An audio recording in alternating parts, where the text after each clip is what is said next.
I found my daughter sleeping on the street and froze.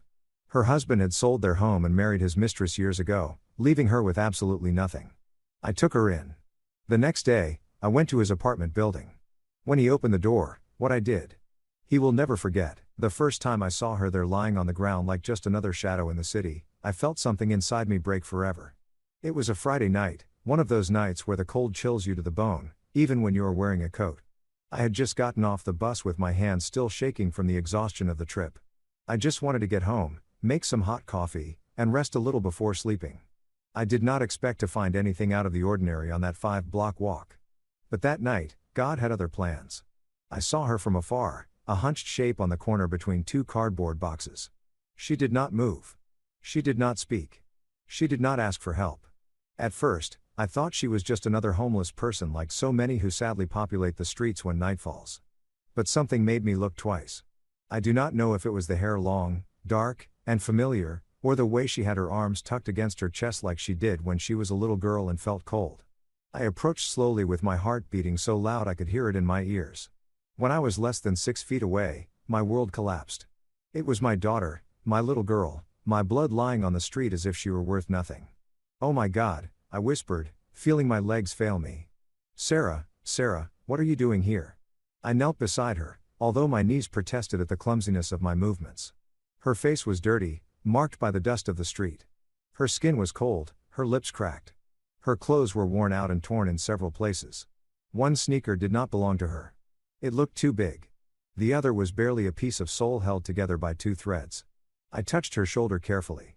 "My love, wake up, please." She opened her eyes slowly as if she struggled to remember where she was. When her gaze focused on me, a mixture of surprise, shame, and relief crossed her features. "Dad," she whispered with a broken voice. "What are you doing here?" I could not speak. My throat closed up in a way I'd never felt before. I just took her by the arms and hugged her. She cried against my chest, weak, exhausted, as if she had not done so in years. My hands shook as I stroked her hair, trying to understand how it was possible that my daughter, the same one I had raised with so much love, was sleeping on the street like a stranger abandoned by the world. "Get up, honey," I managed to say at last with a ragged voice. "We are going home right now.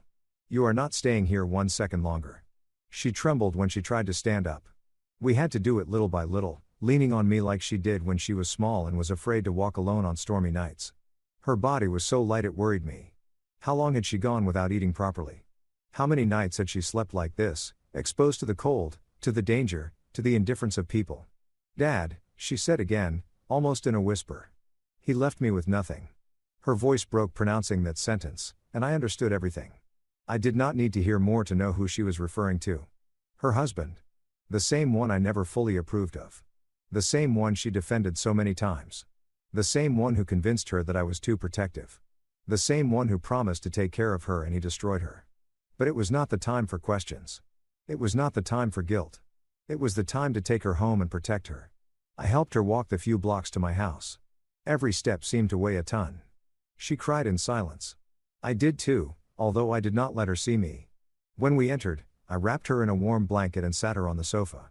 I made her hot soup, the same recipe I always made her when she was sick as a child. She barely had a few spoonfuls before falling asleep, defeated by exhaustion. I stayed watching her for a long time. My daughter, the same one who once dreamed of building a family, was there sunken, broken, stripped of everything by the man who swore to love her. And then rage invaded me. A dense, deep rage like a fire growing in my chest, but also a pain that made me tremble. While I watched her sleep, I understood that I could not stay still. Not this time, not after seeing what I saw. I had to do something. I had to confront that man. I had to take back what he had taken from her. While I made a cup of tea to stay awake, my mind began to weave a plan. A plan that had nothing to do with violence, but with dignity, with justice, with fatherly love, with everything he never had for her. And while the clock struck 3 o'clock in the morning, I took my phone and looked up the address of the new apartment where he lived with his mistress. There, in an elegant building surrounded by luxuries that did not belong to him, slept peacefully the man who had left my daughter sleeping on the street. But before we continue, I would like to know if you subscribe to the channel William's Revenge Stories, and if you like the video, this helps me see that you support me and enjoy my stories. Now, let's continue. That night, sitting next to my daughter while she slept, I decided that the next day I would go look for him. I did not know exactly what I would do when he opened the door, but I did know one thing. Never in his life would he forget what was about to happen. When I woke up, it was almost 9 in the morning. I had slept in the dining room chair with my head resting on my arms. I did not remember at what moment sleep had overcome me, but I did remember every detail of what I had seen the night before. My daughter was still there, curled up on the sofa, wrapped in the blanket I had put on her with soft breathing, and her face still marked by fatigue. I approached slowly and watched her. That fragile peace I saw in her expression did not match the reality she had lived. And while I watched her sleep, a thought hit me with the force of a hammer. My daughter was missing from my life completely for 2 years, and I never imagined she was like this. It hurt me. It went right through me. It destroyed me on the inside. I made coffee in silence without making noise so as not to wake her. But not even 10 minutes passed when I heard her move. She sat up slowly as if her body still felt heavy. When she opened her eyes and saw me, she smiled, but it was that broken smile as if she struggled to remember how to do it.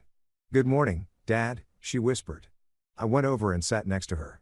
I did not want to pressure her, but I knew she had to talk. She knew it, too. "Do you want to eat something?" I asked to give her time. She shook her head. "No, I just need to tell you what happened." I took a deep breath. I nodded. "I am here, honey. Tell me everything. Do not be afraid." She squeezed her hands together. Trembling slightly. Her eyes looked down, avoiding mine. And then she began. "Dad, he sold the house without telling me anything. I found out when the new owners arrived and asked me to leave. He was already living with her with the mistress, and I did not have anywhere to go." I felt a wave of heat run through my chest. Pure fury, absolute indignation. How could he do that to you?" I managed to say with difficulty. She shook her head. "Because he was always like that, Dad. I just hid it all so you would not suffer. He manipulated me. He made me believe that if I told you something, it was going to cause you a heart attack, that you could not handle it, that it was better to leave you alone." I listened to her in silence, feeling my heart tighten. "But that is not the worst part," she continued, and her voice broke. "When he left with her, he left me without money. I had temporary jobs, but it was not enough for anything. I slept at friends' houses, but it did not last long. Later in cheap motel in the end, I ended up on the street. I just could not take it anymore." I took her hand. Her hand was cold, but her pain burned. "Why did you not come home?" I asked almost in a whisper. She began to cry. "Because I was ashamed, Dad. I was ashamed that you would see me like this defeated. And because he kept repeating that you were better off without me, that I was a burden, that if I came back to you, I would ruin your life. I believed him. I was a fool." I lifted her face gently so she would look me in the eyes. "Listen to me well," I told her with a firm voice, but trembling with emotion. Never have you been a burden. You are my daughter, my family, my blood. I would have crossed the world to help you. How could you think I would be better off without you?" She broke down. Her crying flooded the room. Her pain mixed with my helplessness. I hugged her while her body shook. "I am sorry, Dad." She repeated over and over again. "I am sorry." "You do not have to apologize, honey," I replied, stroking her hair. "You did not do anything wrong. You were a victim of a soulless man. But now you are here with me and you will not spend one more night on the street. I swear to you." She stayed there hugging me for long minutes. When she finally calmed down, she took a breath and added, "He lives in the Oaks condominiums with his wife. Well, his mistress. Now they say they are expecting a child. That is why he sold the house so fast. He wanted money for his new life." His new life. The phrase pierced my chest like a bullet. So that miserable man had traded my daughter for a younger woman and a more comfortable life without remorse, without guilt, without mercy. I got up from the sofa and began to walk around the living room, unable to control the rage boiling in my veins. My daughter looked at me, worried. "Dad, what are you going to do?" I stopped. I stared at her. I felt my hands clench into fists. "I am going to do what I should have done a long time ago," I said with a deep voice. "I am going to go talk to him." She opened her eyes with fear. "Dad, no, please. He is dangerous. You do not know what he is capable of, and he does not know what I am capable of," I replied without looking away. She swallowed hard. "Promise me you are not going to do anything bad." I looked at her with tenderness, but with a certainty I did not remember feeling in years. "I promise you I will not do anything that hurts you. But I am not going to let the man who destroyed you keep living as if nothing happened." She lowered her gaze. I think she understood that my decision was irreversible. I went to my room, opened my desk drawer, and took out a folder where I kept important documents. I did not know yet what I was going to use, but I knew I would need something, anything, some proof, some data, some clue, because what that man did could not go unpunished. While I looked through papers, I heard my daughter's voice. "Dad, thanks for picking me up last night." I turned around. She was at the door with a fragile but true smile. And that smile gave me strength. "Sarah," I said with a soft voice, approaching her, "never think again that you are alone." I hugged her one more time. And that morning, while the sun was just beginning to peek through the window, I knew with certainty that the next day I would be looking into the eyes of the man who destroyed her life, and that he would never forget what was about to happen. I slept little that night, actually almost nothing. Every time I closed my eyes, I saw my daughter's face, dirty, tired, defeated. And then I saw the face of that man she had called husband for so many years. A man who used her, cheated on her, and abandoned her without any remorse. I got up before the sun fully came up. I made coffee. I put on a thick jacket and sat at the kitchen table, looking at the folder of documents I had taken out the night before. I still did not know what I was looking for, but something inside me told me that there were pieces of a puzzle there that I had not wanted to see in the past. While I reviewed old receipts, contracts, and a copy of my daughter's marriage certificate, I heard her soft steps behind me. She approached with an expression that mixed shame and relief. "Good morning, Dad," she murmured. "Good morning, honey. Could you rest?" She nodded, although her eyes said something else. "I slept better than in years," she confessed, and that pierced my soul. I poured her a cup of hot coffee, and we sat face to face. The morning light entered through the window and illuminated her face. It was like seeing a reflection of the little girl I once carried on my shoulders to take to the park, the same one who asked me for stories before sleeping. The same one who promised to call me every day when she went to live with her husband. But life had been cruel to her, too cruel. "Sarah," I said with a firm voice. "I need you to tell me everything you remember. Everything, even what you think does not matter." She bit her lower lip, hesitating. Then she took a deep breath and nodded. "Okay, Dad. I will tell you everything." She settled in the chair as if preparing to open a box full of painful memories. He started to change long before leaving with her. She began. "At first I thought he was stressed about work, but no, he already had a relationship with that woman. I was the fool who did not want to see it." "You are not a fool," I interrupted gently. She continued, ignoring my comment. "One day he arrived furious and told me that the house had to be put in his name. He yelled at me. He insulted me and I accepted. I still do not know why I did it. Maybe I was tired, or maybe I was afraid of being alone." I clenched my fists on the table. "And when did he sell the house?" "A month later," she replied, lowering her gaze. "He told me the sale was for a project. But I did not see a single cent. When I asked him, he yelled at me that it was none of my business. Then he disappeared for 2 days, and when he returned, he was already planning to leave with her. My breathing became heavy and no one helped you. No lawyer, no friend. He convinced me that if I reported him, he could say that I was mentally unstable and that I would lose any right. He even said he could take away my last name.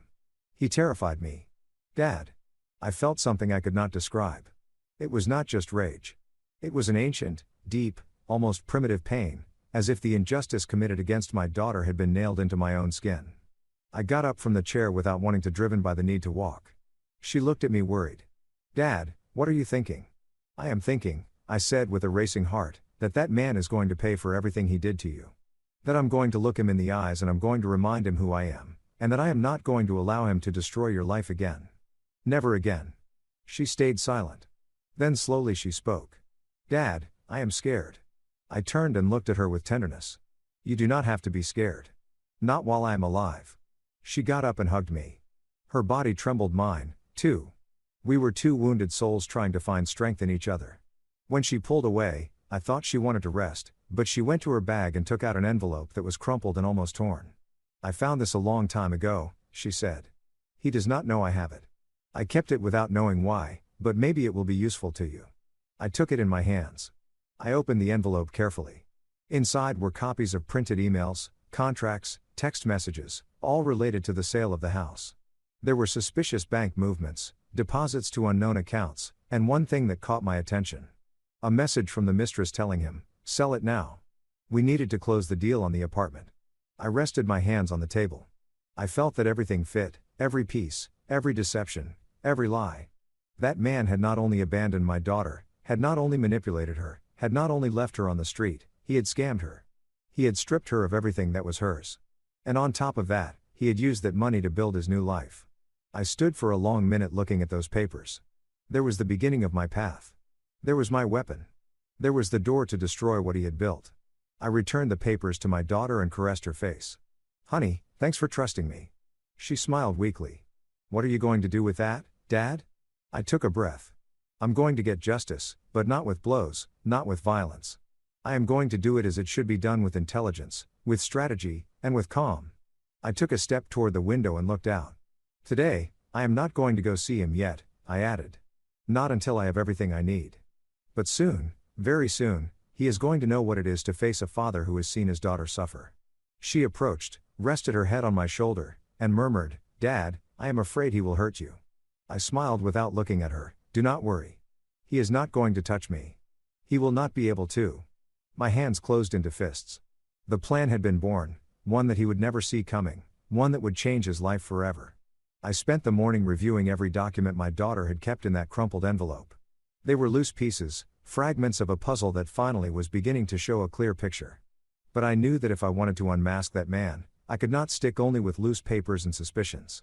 I needed solid proof, witnesses, details, and to know up close the fake life he had built using my daughter's suffering. At 3 o'clock in the afternoon, I took my coat, put the documents in a folder, and went out. My daughter was taking a deep nap. Her body needed rest. Her soul did, too. I did not want to wake her. I left her a note on the table. "Sarah, I went out to fix some things. I will be back soon.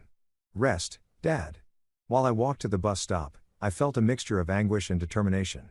I did not know exactly what I was going to find at the Oaks condominiums. But I did know that I would not return home until I had enough information to take the next step. The ride was long. The building was in an elegant area of the city, very far from where my daughter and I lived. I remember that while the bus moved forward, I saw expensive houses, luxury cars, and people with smiles of superiority, as if life had never been cruel to them. I asked myself how many lives my ex-in-law had crushed to get to this place, how many lies he had told, how much damage he had caused. When I got off the bus, the building appeared right in front of me. It was imposing, a modern building with a glass facade with impeccable gardens and a security gate that looked more like a wall. The contrast with the place where I had found my daughter was violent. It was obscene. It was insulting. I walked toward the entrance with a firm step, although inside I carried a sea of emotions. A guard approached immediately. "Good afternoon, sir. Who are you visiting?" he asked with a polite but distant tone. "I am here to see Alex," I replied, using my ex-son's name, feeling how my voice acquired an edge I did not know it had. The guard checked a list on a tablet. "Your name?" I gave him my full name. I waited. The guard frowned. "You are not registered for any visit." "Of course not. That man would not allow even my memories to get close to his new life. I just need to leave him some documents," I said, keeping my cool. "They are important. I can wait in the lobby." The guard hesitated. He looked me up and down. I must not have given the impression of danger. I was a man of almost 70 years with a folder in my hand. After a few seconds, he nodded. "Okay, but you cannot go up without authorization. Wait here." I entered the lobby. The cold perfumed air hit me in the face. There were luxurious armchairs, shiny floors, modern lamps, everything my daughter had lost. I sat down, took a deep breath, and watched the people entering and leaving. Young couples, executives, a pregnant woman, all with perfect lives, or at least lives without the hell my daughter had lived.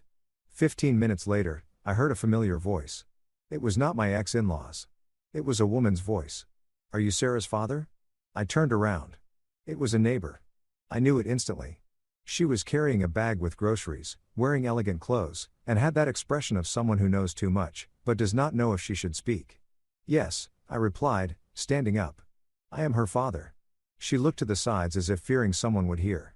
I saw her a long time ago before she lowered her voice, before he left her. "Your daughter came here a lot crying." He yelled at her in front of everyone. Once he pushed her in the hallway. My heart stopped. "He pushed her?"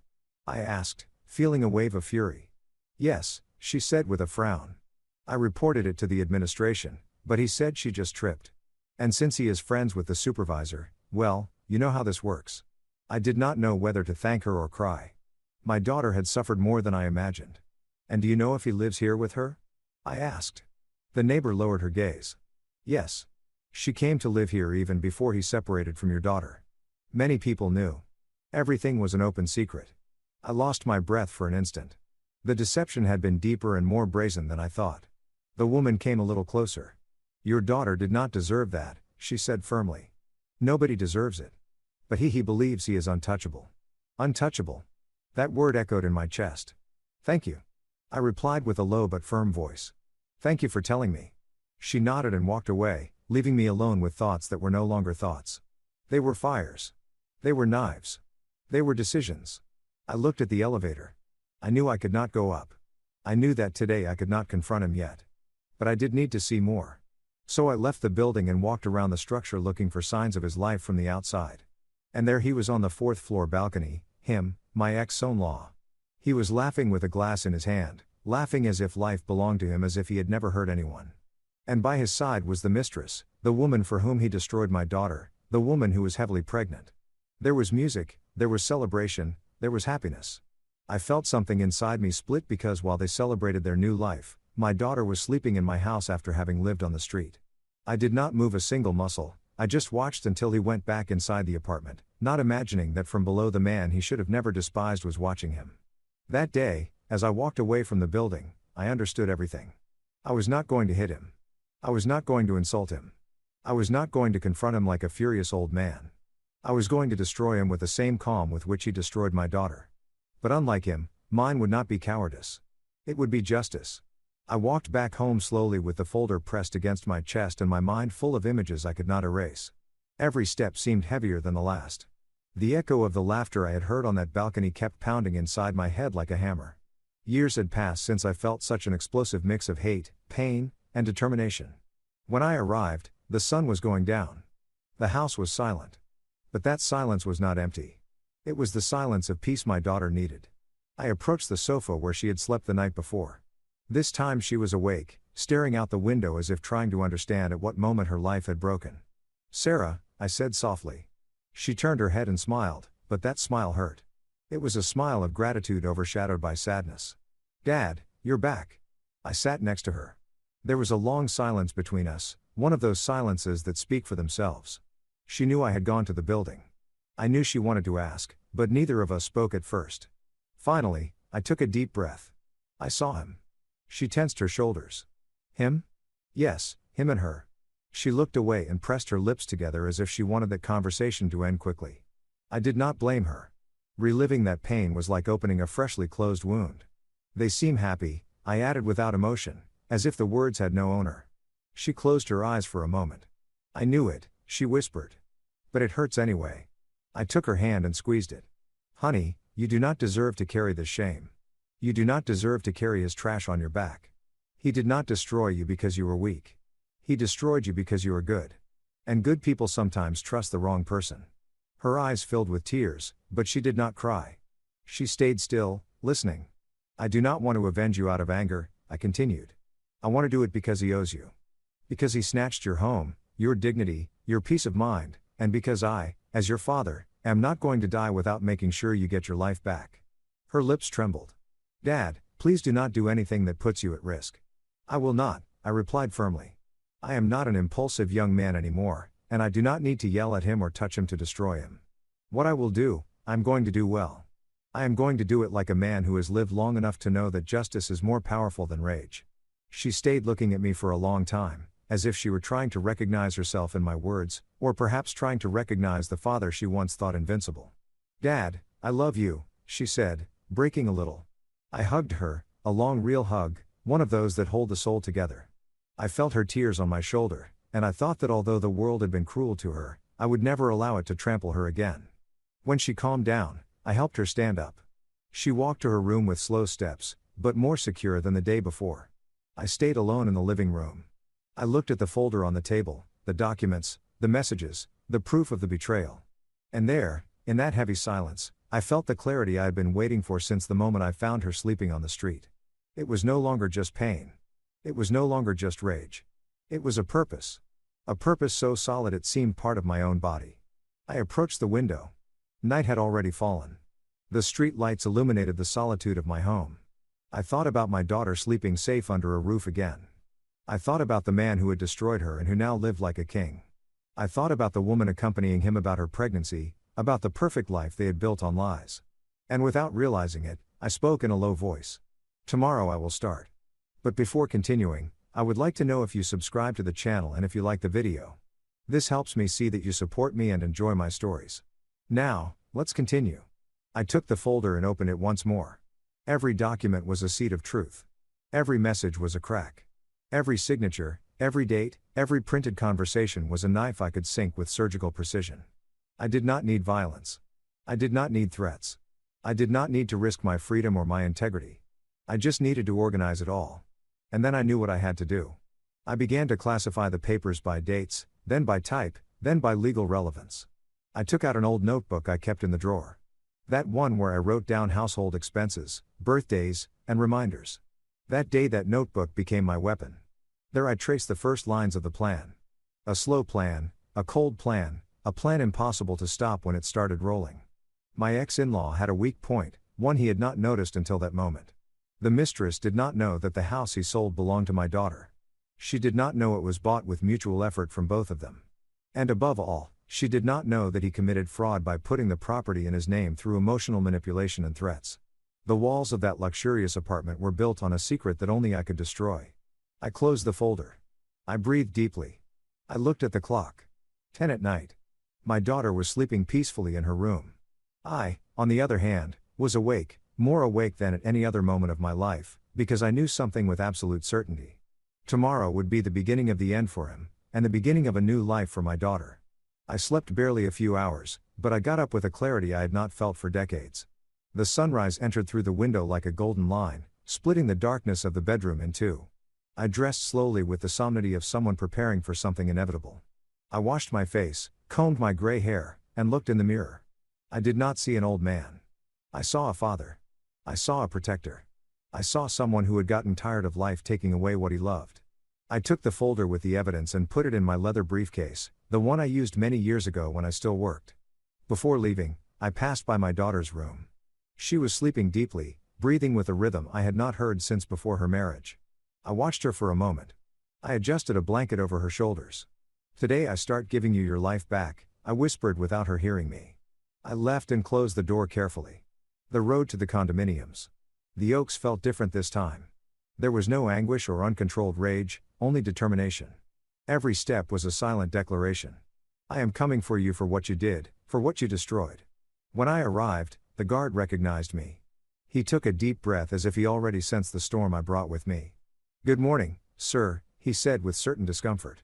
I am here to see Alex, I replied bluntly. Let me call, he stammered. No, I interrupted, staring at him. Do not call. I'm going up. The guard hesitated. He looked toward the booth. He looked toward the building. He knew he could not stop me without causing a problem. Finally, he gave in. He is on the 4th floor, apartment 4B. I nodded, storing the address in my memory as if I had waited for it all my life. I passed the turnstile and entered the lobby. The elevator took ages to open, but once inside, the metallic silence felt like a solemn preamble. I watched my reflection in the doors. A man with eyes full of a fire that no one could put out. When the doors opened, the hallway was empty. I advanced slowly, feeling every heartbeat in my chest, like a drum announcing battle. In front of door 4B, I stopped. I breathed. I organized my ideas. And I knocked. At first, there was no answer. I knocked again harder. I heard steps, familiar steps, steps my daughter must have heard thousands of times approaching her to hurt her. The door opened slowly, and there he was, my ex-in-law, younger than me, physically stronger, more arrogant than ever. He was wearing expensive sports gear. He had an arrogant smile until he saw me. His face changed. The smile died. His eyes widened with a mix of surprise, annoyance, and fear. You, he spat the word as if I were a plague. What are you doing here? I did not answer immediately. I watched him carefully without rushing. He got uncomfortable. You have no business in my house, he added, trying to recover his tone of superiority. I came to talk to you, I said finally. And I am not leaving until I do. He let out a short, nervous laugh. Talk about what? About your daughter? She brought what happened on herself. I'm not going to be responsible for a useless woman incapable of supporting herself. There, I felt it. My stomach turned. My blood boiled, but I did not raise my voice. I did not move forward. I did not touch him. I just took a deep breath. I'm going to repeat this only once, I said with icy calm. Speak about my daughter with respect or it will be worse for you. He frowned. Worse? Are you threatening me, old man?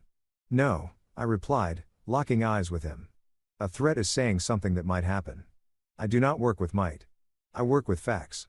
He laughed again, now louder. And what are you going to do? Hit me? Call the police. Tell the world your daughter is a failure. That was the exact moment I understood why my daughter had broken, why she had fallen so low, why she had been afraid to come home. That man had no soul. Let me in, I ordered. No. Then I will speak here, I replied, lifting the briefcase a little, his eyes locked on it. The fear returned. What do you have in there? What should worry you? I replied. Proof documents, messages, illicit transactions, conversations with your mistress before you left my daughter, and most interesting, proof that you committed fraud with the sale of the house, a property that legally should have never been in your name, he paused. I saw him swallow hard. I saw him wobble for a second. You do not know what you are talking about, he stammered, taking a step back. No, I smiled slightly. I know everything and what I do not know I will find out. Today I came to warn you. Tomorrow I will not warn anything. He was breathing fast. He looked inside the apartment nervously. Someone was moving in the kitchen. The mistress. Then I knew he did not want her to hear. Listen well, I said, leaning just a little towards him. My daughter slept on the street alone, hungry, broken, while you were here playing rich. That is over. You cannot prove anything, he tried to reply. But his voice was shaking. Today I am not coming to prove it. Today I am coming to tell you. Tomorrow will be different. He opened his mouth to say something else, but he could not. He stood there paralyzed looking at the man he thought was weak just for having gray hair. I smiled a small controlled dangerous smile. Enjoy your day, Alex. You have few like this left. I turned around. I walked toward the elevator. I did not look back. I did not need to. I had fulfilled the first part. He already knew I had found him. And he knew, although he would not admit it, that this time he could not escape. The elevator descended slowly, and while the lights on the panel went down from 4 to 3, then to 2, I felt how my breathing stabilized again. I had not lifted a finger against him, but I had seen him tremble. For the first time, Alex understood that no one else's hand would shake but his. Justice sooner or later arrives, especially when a father stops being silent. When I left the building, the morning shift guard looked up. His look was different from yesterday, a mix of respect and surprise. Everything okay, sir? He asked cautiously. Not yet, I replied. But soon. I walked to my car and sat without starting the engine. I took the folder out of the briefcase and reviewed the documents again. Every bill, every transfer, every forged contract, everything fit perfectly. Alex had always been careless when it came to other people's money. He thought laws were for fools, that there would never be consequences. His biggest mistake was always his arrogance. I turned on my phone and checked the messages that had arrived from the lawyer's office. He worked with surgical precision. He had obtained a preliminary order to review the sale of the house. Also, a judge had agreed to study the possibility of freezing Alex's assets until it was determined if the transaction had been fraudulent. A smile appeared on my face.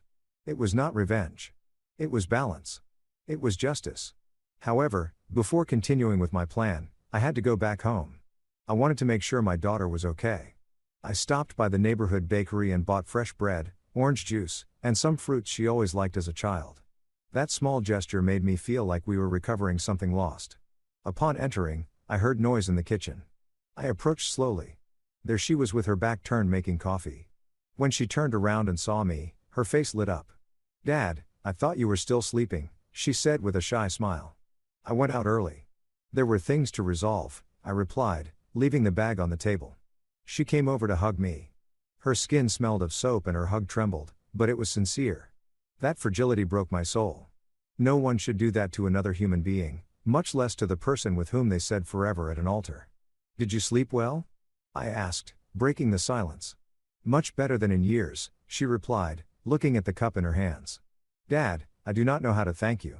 You do not need to thank me for anything. I am your father. I am here to hold you when the world falls apart. She took a deep breath as if that phrase had healed her a little, but I know that inside her there was a knot that would take time to untie. After having breakfast together, she went up to shower. I took the opportunity to call Samuel, my lawyer and old friend. Ready for the next phase? He asked as soon as he answered. Ready? I replied. I want to present everything today. Perfect. I will wait for you in my office in an hour. I hung up, put on my jacket, and looked toward the stairs. I'm going out for a moment, I told my daughter. I will be back in a short time. She nodded without asking anything. She knew I was pulling invisible strings for her, and she trusted. I left the house with a firm heart. There was no turning back. Samuel's office was downtown in an old but well-preserved building. When I arrived, he already had everything ready on the table. Folders, recordings, neighbor statements, certified copies of documents.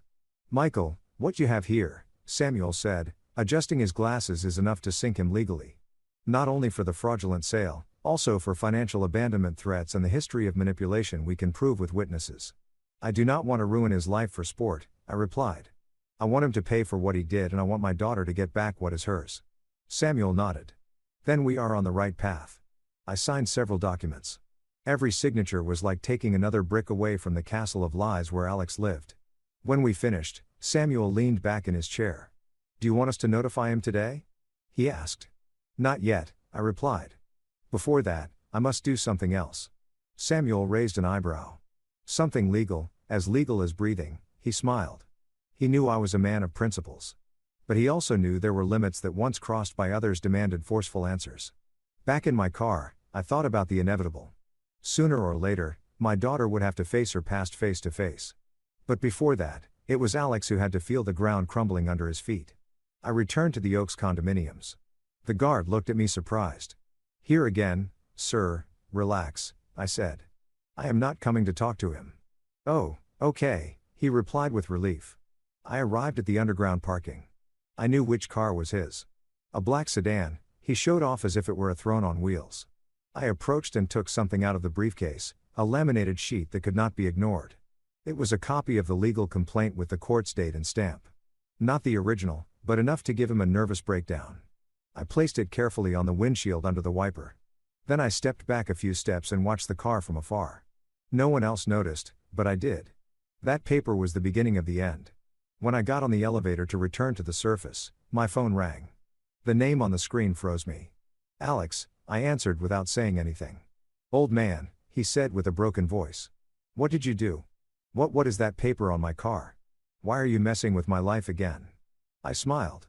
But it was a sad, tired smile. Why did you mess with my daughter? I replied. You cannot do this to me, Michael. You cannot. His breathing was agitated as if he were on the verge of a panic attack. Let's talk. Please. We already talked today, I replied calmly. Wait, do not hang up. But I hung up. The elevator opened its doors. I went outside. I breathed the fresh afternoon air. My war was not of blows. It was of truths. And he had just received the first one. That afternoon, after hanging up the phone, I stayed a few seconds looking at the black screen.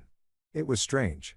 For years, Alex had believed himself invincible, unreachable, untouchable. And now, with just a paper under his car's windshield, his voice broke like that of a scared child. I put the phone in my pocket and began to walk toward the exit of the condominium. It was time to return to my daughter, but it was also time to prepare the next move. The paper on his car was not a threat. It was a warning, a small glimpse of the abyss opening under his feet. As I walked away, I heard hurried steps behind me. I turned my head, and there he was, Alex, breathing with difficulty, as if he had run several floors down the stairs to catch me. He was sweating, shaking, and his arrogance, the one that had fed him so much, was nowhere to be found. Michael, wait, he said, raising a hand. I stopped, not for him, but for what that moment represented. For the first time in his life, he was the one chasing another. What do you want? Asked with a neutral voice. Can we talk between men, between adults? He stammered, swallowing saliva. We already talked today, I repeated without moving. Not like this. Not with that paper. What is that? What kind of lie are you inventing? I took out the briefcase and without opening it, completely let him see the edge of the documents inside. Nothing you did not cause yourself. Alex stepped back, his face contracted in a mix of fury and fear. You cannot destroy my life, he said in an almost desperate murmur. Like you destroyed my daughter's, I replied, staring at him. Like you left her homeless. Like you abandoned her? Like you pushed her? Like you humiliated her so she would never come back to me. Is that what you want us to forget? He opened his mouth but had no answer because the truth cornered him more than any blow. That is in the past. He tried to say, recovering a little air. We have to look forward. You looked forward when you sold what was hers, I replied, taking a step toward him. Now it will be your turn to look back at everything you did, and this time you will not be able to hide. He tensed. Michael, I have a life now, a son on the way. I do not want problems. I did not want them either, I answered coldly. But you created them, and the difference between you and me is that I take responsibility for what I do. He remained silent, but his breathing betrayed that he was on the verge of collapse. That man who had made my daughter cry so many times was now afraid of a few sheets of paper. Without saying more, I turned around. He did not follow me. He did not dare. On the way home, I called Samuel. I want to see the mistress, I told him. The mistress, he repeated, surprised. Yes, I need her testimony, even if she does not give it officially. I need her to know who she is living with, Samuel sighed. Michael, that can complicate. I know, but it is necessary. He knew he could not stop me. Okay, I will send you her address. My phone vibrated seconds later with a message. Address, apartment number, full name. Upon arriving home, my daughter was sitting at the table reviewing an old notebook. When she saw me enter, she gave me a soft smile. Dad, you did something right. I nodded, the first step. She did not ask more. She did not want details. Maybe she was afraid to hear the truth. Or maybe she trusted me more than any explanation. We ate together, a simple meal, but full of something we had not felt in a long time. Hope. After dinner, I accompanied her to her room. I said good night and waited for her to fall asleep. When I knew she was resting, I took the briefcase again. It was time to continue. The mistress's address was in another elegant neighborhood, a smaller building, but equally expensive. I arrived near 9 at night. The doorman stopped me. Who are you looking for? Ashley. Ashley, I replied using her first name. He checked a list. Who are you? An old acquaintance. I did not lie. I had seen her next to Alex more times than I would have liked to remember. The doorman hesitated a moment. Then he called the apartment. He spoke in a low voice. He hung up. You can go up, he said finally. When I reached the apartment door, I heard a female voice on the other side. Who is it I am, Michael? I replied. Sarah's father. There was a silence long tense deep. The door opened a few inches. Ashley was there with her hair tied back, swollen eyes, and an elegant robe. Her rounded belly showed her advanced pregnancy. Come in, she said finally, opening the door completely. I entered without taking off my jacket. Ashley sat on the sofa with a hand resting on her belly. I know why you came, she said without looking at me directly. Oh, really? I replied. Alex called me. He is scared. I sat in front of her.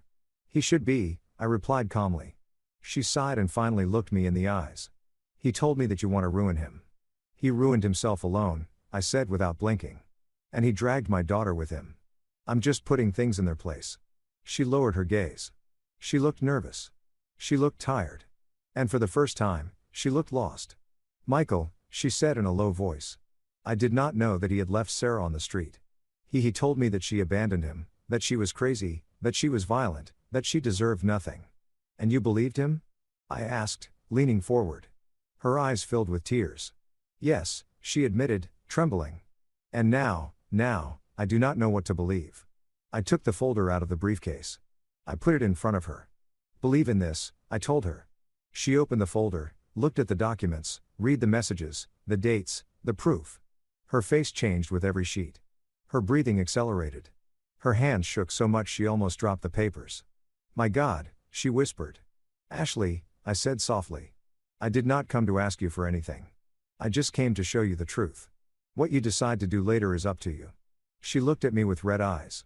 He told me that you were violent, that your daughter left because you were a bad father. Did he tell you that? I asked with a bitter smile. Yes. Then you already know who Alex is? I replied, standing up. A man who always needs a monster to justify his mistakes. She broke down, crying. She cried as if her world had collapsed. And in silence, I knew I had achieved something deeper than any legal blow. I had broken the only emotional refuge Alex had. When I left the apartment, I took a deep breath. The night air was cold but liberating. Alex did not know it yet, but what I did that day would be impossible to reverse. The next morning, when I woke up, the house was silent. The sun entered through the dining room window, illuminating the table where my daughter used to sit and write in a notebook that was already worn by so many tears. I made myself a coffee and stayed a moment watching her bedroom door. She was still sleeping. She looked so calm when she rested, so different from the broken woman I had found lying on the street. I took a sip and looked at the clock at 8 sharp. The phone vibrated. It was Samuel. "Michael," he said bluntly. "Alex went to the precinct this morning." "To report me?" I asked with an almost amused tone. "To report that he is being extorted." But before he finished speaking, someone else appeared, who Samuel paused as if savoring the moment before saying it. "Ashley, you had an immediate effect on her. She went to the precinct with the folder you left her." With everything, I closed my eyes for an instant, not out of surprise, not out of relief, but for something I had been waiting to feel for a long time. Justice. "And what did the officer say?" I asked. "That Alex's complaint does not proceed." And now his voice became lower. "Now they have 2 lines of investigation open. One for fraud and another for psychological violence and financial abandonment toward your daughter." I said nothing. I just inhaled deeply. "This is just starting," Samuel added. "Get ready. He is going to call you." "Let him call," I replied. I hung up. Not even 10 minutes passed when the phone vibrated again. The name Alex blinked on the screen. I answered. "What did you do?" He yelled without even breathing. "What the hell did you tell Ashley? Why did you bring the police into this?" "I only showed the truth," I said with a calm voice. "Lie," he spat. "You manipulated everything. You confused her. You poisoned her. Alex, she read your messages. Your own history poisoned you alone." There was a tense silence. I heard his accelerated, almost irregular breathing. "Do not ruin my life," he said finally with a tone bordering on begging. "You ruined my daughter's life," I replied without raising my voice. "What happens to you from now on is not my business." He hit something. A door slam, a piece of furniture. I do not know, but something broke. And I'm not talking about wood. "Michael, we have nothing to talk about," I answered, and I hung up. Mid-morning, my daughter came out of her room. Her eyes were still swollen from tiredness, but she brought a serenity I had not seen in years. "Good morning, Dad," she said, approaching the table. "Good morning, honey," I replied. She made herself some tea and sat in front of me. "I dreamed of Mom," she whispered. "She told me everything was going to be okay, that you were going to know what to do." I felt a lump in my throat. "Your mother was always wiser than me," I said. "And she always adored you." My daughter smiled. A small, fragile, but real smile. "Dad," she murmured. "Did something happen?" I nodded. "The police are investigating Alex." She opened her eyes surprised. "Really?" "Yes," I replied firmly. "And Ashley brought proof." My daughter put her hands to her mouth. "Does she?" "She knows everything." "Now she does." My daughter lowered her gaze. "Dad, I did not want to ruin her life. I just wanted her to let me live in peace." "Sarah," I said softly, calling her by her name.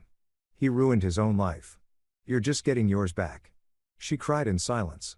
Clean tears, not of pain, but of relief. At 5 o'clock in the afternoon, Samuel arrived at the house. He brought a folder and a serious face. "Michael," he said upon entering. "This is moving faster than I expected. What happened now?" He sat at the table and opened the folder. Ashley presented her voluntary statement. She said Alex lied to her about everything related to Sarah, that he hid the sale of the house from her, and that he manipulated her to keep her away from any contact with you and your daughter. I looked at Samuel attentively. "And what else?" Samuel took a deep breath. "She said that last night when she saw the proof you showed her, he threatened her. Not physically, but psychologically. He yelled at her. He told her that if she spoke, he would make sure she suffered consequences." I clenched my fists. "That coward never changed. Ashley made it clear she fears for her safety," continued Samuel. "And being a pregnant woman, that weighs heavily in the report." I stayed silent for a few seconds. I felt a mix of sadness and cold justice, like a scale finally beginning to balance. "Are they going to summon him?" I asked. "More than summon him," replied Samuel, closing the folder. "They already did. He has to present himself tomorrow. If not, they will issue a warrant." I nodded slowly. "Michael," added Samuel, looking at me seriously. "You have to be prepared. Alex is not going to give up easily." "I know," I said. "And you also have to be ready for the reaction of his in-laws. They have always protected him." I smiled with a calm that even surprised me. "They do not know what I know." Samuel held my gaze. He did not ask more. He knew my silence meant the end was near. That night, my daughter and I had dinner together. The food tasted different, not because there was something special on the table, but because there was peace, something I had not felt for a long time. While we drank coffee, she asked, "Dad, what is going to happen when Alex faces all that?" "Whatever has to happen," I replied. She nodded, but then added, "And you, are you going to be okay?" I looked at her with tenderness. "Honey, I started this for you, and I will finish it for you." She got up, went around the table, and hugged me tight. It was eternal seconds. Of those one keeps forever. "Thanks, Dad," she whispered. "Do not thank me," I replied. "I am just doing what any father should do." When she went to sleep, I remained sitting, looking at the window with the street lights reflecting on the glass. Tomorrow would be an important day, one Alex could not avoid, one that would change the course of everything. And while the clock advanced, I knew what was coming would be definitive. I woke up before the alarm rang, not because I was anxious, but because I knew I could not receive this day asleep. I got up, slowly, made coffee, and stayed along while watching the steam rise from the cup. It was curious how after a whole life of working, raising children, losing my wife, and facing so many storms just today, my heart beat with a strange calm, a calm that only appears when one knows the truth is finally about to win. The house was silent. My daughter was still sleeping. Despite all the suffering in the last few nights, she had finally managed to rest.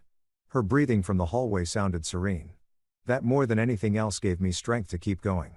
At 8:30, sharp Samuel arrived. He did not knock in a hurry, but with that firm and secure knock as always.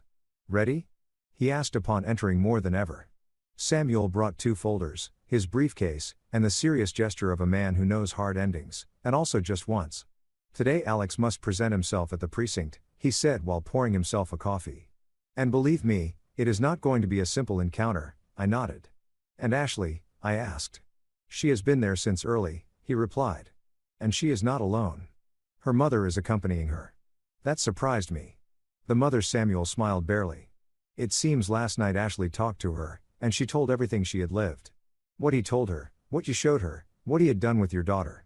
The image hit me hard. A pregnant woman, young, trembling, confessing she had been living with a manipulative man without realizing it, and her mother holding her. Listening to a story no mother would want to hear. "She wants to testify, too," added Samuel. "She claims that months ago she saw signs, but did not know how to interpret them." I let out a long sigh. "Then today everything will be known," I said. Samuel denied softly.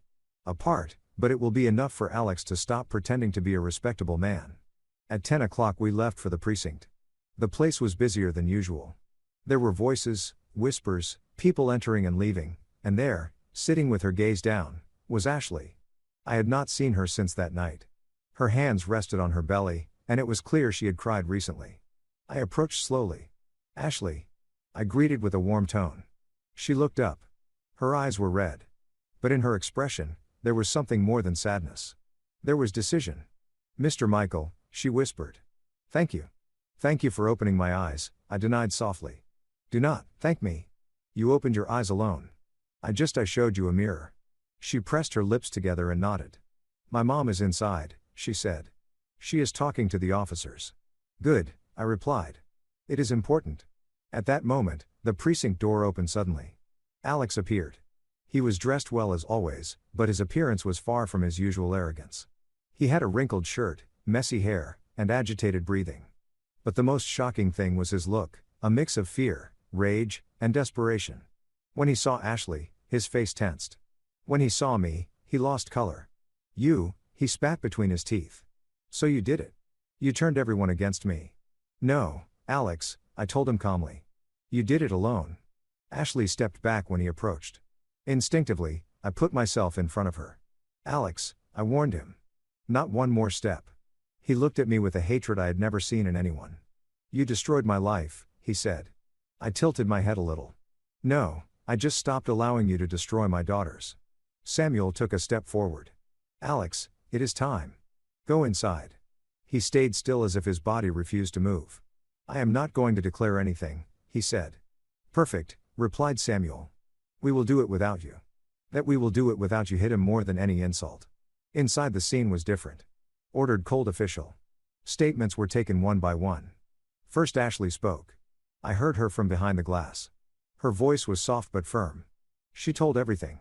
The yelling, the lies, the manipulations. The nights Alex made her feel responsible for everything he did. She spoke about the sale of my daughter's house, about how he had deceived her, telling her Sarah did not want to fight for anything. And finally, she spoke about fear. That was what impacted the most. The officer looked at her with empathy and wrote down every word. Then her mother spoke. Her statement was forceful. My daughter changed since she is with him. I thought it was the pregnancy, but no, it was him. The officer finished the note with a serious expression. Alex was called next. The room became so silent the typing of a computer could be heard at the other end. I was waiting in the hallway when suddenly the door opened and he came out furious. They invented everything, he yelled. Everything. It is a lie. She is manipulated by this old man. He pointed at Samuel, then at me, then at Ashley. You two ruined my family, Alex, said Samuel with forced calm. Family is not ruined by showing the truth. It is ruined by hiding it. Alex trembled from head to toe. I do not plan to lose everything for an exaggeration, he growled. You already lost it, I said softly, his jaw clenched. I saw something in his eyes I'd never seen before. The certainty that there was no way out. Hours later, we returned home. My daughter was making soup. She rushed toward me. How did it go? She asked. I looked at her, took a deep breath, and placed my hands on her shoulders. It is over, honey. He is cornered. He cannot hurt you anymore. She stayed motionless. Then she began to cry, but it was a different cry, as if her body expelled years of retained pain. I hugged her. I felt her head tremble on my chest. Dad, why did it take me so long to leave him? She asked between sobs. Because you believed in love, I said. And that is not a mistake. She separated a little and looked at me with red eyes. Do you think I will be able to start over? I stroked her hair. You will. You are not alone. You will never be again. That night, while she slept, I received a message. It was Samuel Michael. A restraining order was just issued against Alex. Also, they will start the formal investigation process. Tomorrow, I will tell you more. I read it several times. I felt immense relief. Not because I wanted to see him sunk, but because for the first time in years, my daughter could lift her head without fear. I poured myself a whiskey. I sat in the armchair and sighed long, deep, liberating. Suddenly, my phone vibrated again. It was an unknown number. I answered. Silence, then a broken voice. Michael, it was Alex. I do not want problems, he said. I just want to talk to you, Monto man. Just that, I remained quiet. I am destroyed, he continued. I lost Ashley. My family does not want to see me. And now facing the law, I do not know what to do. I did not answer. I know you. His voice broke. You are right. I was a monster. That did surprise me. Michael, he swallowed saliva. I just want to ask for forgiveness. I do not know if it helps. I do not know if it changes anything, but I had to say it. I took a deep breath. Alex, I said with a firm voice, it is not me who has to forgive you. There was a long silence. I know. He whispered and hung up. When I left the phone aside, I stayed looking at the wall. I did not feel satisfaction. I did not feel revenge. I just felt the circle had closed. My daughter was sleeping safe in the next room. Ashley, pregnant, was far from a man who could have destroyed her life. Alex, for the first time, was facing the real consequences of his actions, and I could sleep without the feeling that I was failing my wife's memory. I finished the whiskey. I turned off the light, and while I went up the stairs, a certainty accompanied me. We had survived, and tomorrow would be better. There are moments in life that seem to steal your air, but there are also others that give it back to you. Today, sitting at the table where my wife and I shared so many memories, I look at my daughter asleep on the sofa, hugging a blanket, breathing calmly, and I understand that it was all worth it. I never imagined I would have to rescue her from such a deep fall. I never thought I would find her sleeping on the street with the same clothes she left her house with, believing that love was enough to be happy. That day, I felt my heart breaking. But I also understood that a father never stops being a father. Not when his child grows up, nor when life goes wrong.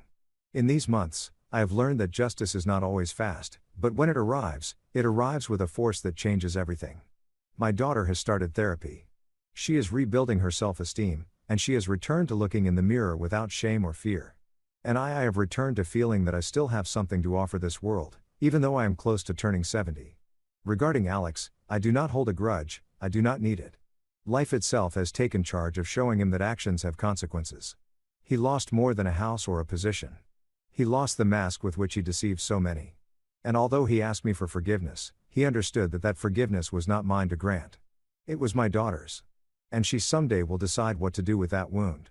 But the most important thing is not what he lost, but what we gained. My daughter recovered her freedom. I recovered my family. And this time, I do not plan to let go. Every morning I see her wake up stronger, firmer, more herself. And when she smiles at me, I remember that even in the darkest nights, there is always a sunrise waiting. I am a simple man, an older man, a man who made mistakes, but who also learned to get up. And if I can say something after everything I lived, it is this. It is never too late to rescue who you love. It is never too late to start over. It is never too late to choose yourself.